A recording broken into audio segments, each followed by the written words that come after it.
আসসালামাইকুম। সন্ধে ৭টা। বাংলাদেশ বেতার সিলেট সংবাদ করছি সুদীপ্তা দে টিনা।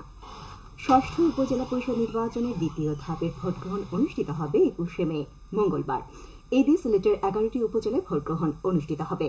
সুষ্ঠু ও শান্তিপূর্ণভাবে ভোটগ্রহণের লক্ষ্যে সব ধরনের প্রস্তুতি সম্পন্ন করা হয়েছে। আইন শৃঙ্খলা রক্ষায় সংশ্লিষ্ট এলাকায় বিজিবি মোতায়েন করা হয়েছে। আজ থেকে বৃহস্পতিবার পর্যন্ত নির্বাচনী এলাকায় শান্তি শৃঙ্খলা রক্ষায় বিজিবি মোবাইল ও স্ট্রাইকিং ফোর্স হিসেবে কাজ করবে। নির্বাচন উপলক্ষে এইসব এলাকায় সাধারণ ছুটি ঘোষণা করেছে সরকার।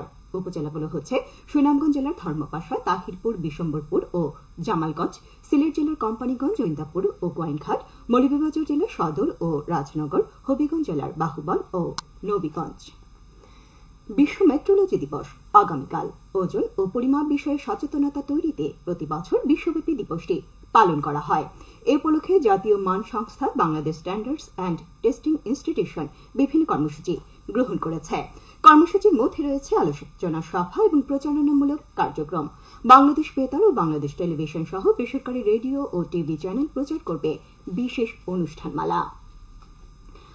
বাংলাদেশ পুলিশের মহাপরিদর্শক আব্দুল্লাহ আল মামুন বলেছেন, পুলিশের সময়োপযোগী তৎপরতায় জঙ্গিবাদ পুরোপুরিভাবে নির্মূল করা সম্ভব না হলেও কার্যকরভাবে নিয়ন্ত্রণে করা সম্ভব হয়েছে। আজ সিলেটের পুলিশ সুপার কার্যালয়ে বঙ্গবন্ধু কর্নারের উদ্বোধন শেষে সাংবাদিকদের এক প্রশ্নের জবাবে তিনি একথা বলেন। তিনি বলেন, যারা অনেক কাজ করে তাদের ভুল ত্রুটিও বেশি হয়। বাংলাদেশ পুলিশ যেকোনো উদ্দেশ্যমূলক ভুল ত্রুটির বিষয়ে জিরো টলারেন্স নীতি মেনে চলে। দেশে চলমান উপজেলা নির্বাচনে পুলিশের ভূমিকা প্রসঙ্গে পুলিশ প্রধান বলেন, নির্বাচন কমিশন যে নির্দেশনা দিয়ে থাকে তার আলোকেই দায়িত্ব পালন করে পুলিশ। এ সময় পুলিশের উচ্চপদস্থ কর্মকর্তাগণ উপস্থিত ছিলেন। বঙ্গবন্ধু কর্নারে জাতির জনক বঙ্গবন্ধু শেখ মুজিবুর রহমানকে নিয়ে বিভিন্ন গবেষণা গ্রন্থ, মুক্তিযুদ্ধের ইতিহাস ঐতিহ্য সম্পর্কিত বিভিন্ন বই স্থান পেয়েছে। ন্যায্য মূল্যে নিত্য প্রয়োজনীয় পণ্য ও নিরাপদ খাদ্য প্রাপ্তির নিশ্চিত করার লক্ষ্যে জাতীয় ভোক্তা অধিকার সংরক্ষণ অধিদপ্তর ভ্রাম্যমাণ আদালত পরিচালনা করেছে মৌলভীবাজারে। আজ পৌর এলাকার পশ্চিম বাজার সহ বিভিন্ন জায়গায় অভিযানকালে দৃশ্যমান স্থানে মূল্য তালিকা না থাকা, মেয়াদ উত্তীর্ণ খাদ্য পণ্য ও ঔষধ বিক্রি করা সহ বিভিন্ন অনিয়মের দায়ে 4টি প্রতিষ্ঠানকে 17,000 টাকা জরিমানা করা হয়। রূপকল্প 2041 সফল বাস্তবায়ন এবং স্মার্ট বাংলাদেশ বিনির্মাণের লক্ষ্যে কিশোর কিশোরীদের সাইবার অপরাধ প্রতিরোধে মতবিনিময় সভা অনুষ্ঠিত হয়েছে আজ বড়লেখার মৌলভীবাজারের বড়লেখায়। উপজেলা পরিষদ মিলনায়তনে অনুষ্ঠিত সভায় প্রধান অতিথি ছিলেন সাবেক পরিবেশ, বন ও জলবায়ু পরিবর্তন মন্ত্রী শাহাবুদ্দিন এমপি। এতে প্রশাসনের ঊর্ধ্বতন কর্মকর্তা, শিক্ষার্থী, শিক্ষক, অভিভাবক সহ বিভিন্ন শ্রেণী ও পেশার লোক উপস্থিত ছিলেন। উপজেলা প্রশাসন এর আয়োজন করে।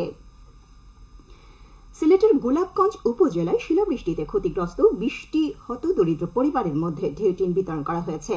প্রবাসীদের অর্থায়নে আজ স্থানীয় আমোরা ইউনিয়ন পরিষদ কমপ্লেক্সে উপকারভোগীদের হাতে ঢেউটিন তুলে দেন ইউনিয়ন পরিষদের প্যানেল চেয়ারম্যান কামরান হোসেন।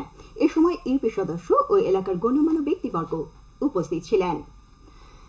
মৌলভীবাজার সদর উপজেলার ধরকাপন সরকারি প্রাথমিক বিদ্যালয়ের একাডেমিক ভবনের নির্মাণ কাজ শুরু হয়েছে। আজ এর ভিত্তিপ্রস্তর স্থাপন করেন সংসদ সদস্য জিলুর রহমান। এ সময় সদর উপজেলা পরিষদ চেয়ারম্যান মোহাম্মদ কামাল হোসেন সহ এলাকার গণ্যমান্য ব্যক্তিবর্গ উপস্থিত ছিলেন। 3 তলা ভিত বিশিষ্ট 2 তলা এই ভবন নির্মাণে ব্যয় হচ্ছে 1,90,00,000 টাকা। এলজিইডি এই প্রকল্পটি বাস্তবায়ন করছে। অগ্নি নির্বাপন মহড়া অনুষ্ঠিত হয়েছে আজ মৌলভীবাজারের কমলগঞ্জ উপজেলার শমশেরনগর পুলিশ ফাঁড়ির সামনে। ফায়ার সার্ভিস ও সিভিল ডিফেন্স স্টেশনের উদ্যোগে এই মহড়া অনুষ্ঠিত হয়। মহড়ায় পুলিশ সদস্য সহ এলাকার লোকজন অংশগ্রহণ করেন। জানিয়ে দিচ্ছি খেলার খবর। ফুটবল।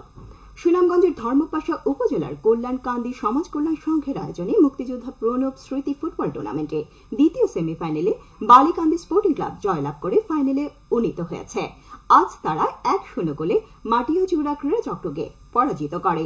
আগামীকাল শুক্রবার ফাইনালে তারা যুগীর গাঁও ফুটবল একাদশ এর মোকাবেলা করবে। সবশেষে আবহাওয়া। রাত 1টা পর্যন্ত পূর্বাভাসে বলা হয়েছে, সিলেট সহ পার্শ্ববর্তী এলাকায় পশ্চিম উত্তর পশ্চিম দিক থেকে ঘন্টায় সর্বোচ্চ 60 কিলোমিটার বেগে দমকা থেকে ঝোড়ো হওয়া বয়ে যেতে পারে। সেই সঙ্গে হতে পারে বৃষ্টি অথবা বজ্রসহ বৃষ্টিপাত।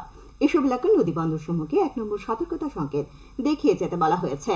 আজ সিলেটে সর্বোচ্চ তাপমাত্রা ছিল 30.4 ডিগ্রি এবং সর্বনিম্ন 24 ডিগ্রি সেলসিয়াস। বাতাসের আর্দ্রতা ছিল সকালে 94% এবং সন্ধ্যায় 77%। আগামীকাল সিলেটে সূর্যোদয় হবে 5:06 এবং অস্ত যাবে 6:33। সংবাদ শেষ হলো। আমাদের পরবর্তী স্থানীয় সংবাদ প্রচারিত হবে আগামীকাল সকাল 8:10।